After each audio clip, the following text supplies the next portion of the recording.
ইদানিং ফেসবুকে স্ক্রল করলে দেখা যায় অনেক আপুরাই পুকি বোরকা, পুকি ড্রেস, পুকি মাথার ব্যান্ড, এমনকি অনেক ধরনের পার্সেল নেয়। এগুলো দেখে একটা আপু আমার কাছে পুকি ডিজাইনের একটা কেক অর্ডার করেছে। এই কেকটা আমার একটা রিপিট কাস্টমারই অর্ডার করেছিল। সে প্রায় সব সময় আমার থেকে কেক নিয়ে থাকে। আপুটা এই কেকটা নিয়েছিল তার ছোট বোনের বার্থডে উপলক্ষে, আর কেকটা সম্পূর্ণ কাস্টমাইজ করে নিয়েছিল।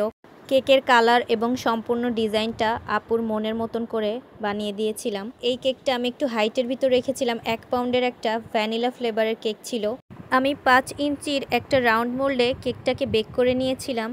এবার একটার পর একটা স্লাইস দিয়ে ভালো মতো কেকটাকে ক্রাম কোট করে আধা ঘন্টার জন্য নর্মাল ফ্রিজে সেট করতে দিয়েছিলাম। ফ্রিজ থেকে বের করে দেখুন আমি এবার ফিনিশিং আনবো কেকের উপরে।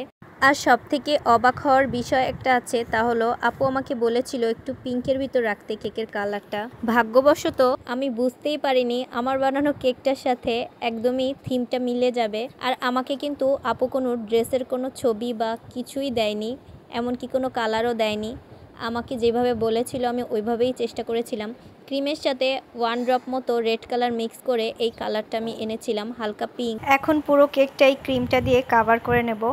সম্পূর্ণ কেকটাতে ফিনিশিং আনা শেষ। এখন কেকের উপরের অংশে আমি একটা প্যালেট নাইফের সাহায্যে একটু স্পাইরাল ডিজাইন করে দিচ্ছি।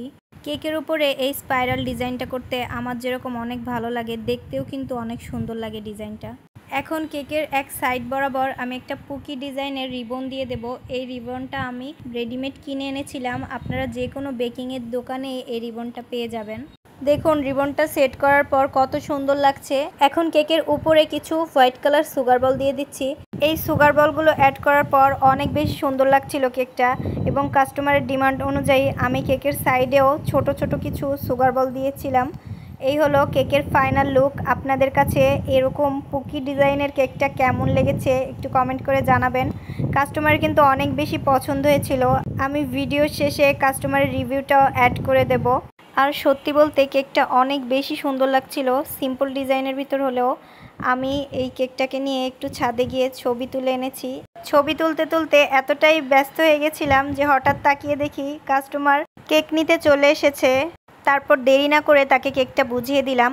আর এই ধরনের হাইট কেকের জন্য কিন্তু হাইট বক্সে করেই কেক ডেলিভারি দেওয়াটা উচিত। প্রায় 3-4 ঘন্টা কষ্ট করে একটা কেক সুন্দরভাবে বানানোর পর যদি প্যাকেজিংয়ের কারণে কেকটা নষ্ট হয়ে যায়, ওই আফসোসটা কিন্তু অনেক বেশি লাগে। তাই সবসময় চেষ্টা করবেন কেকটা ডেলিভারি দেওয়ার সময় প্যাকেজিংয়ের ক্ষেত্রে একটু নজরটা বেশি দেওয়া।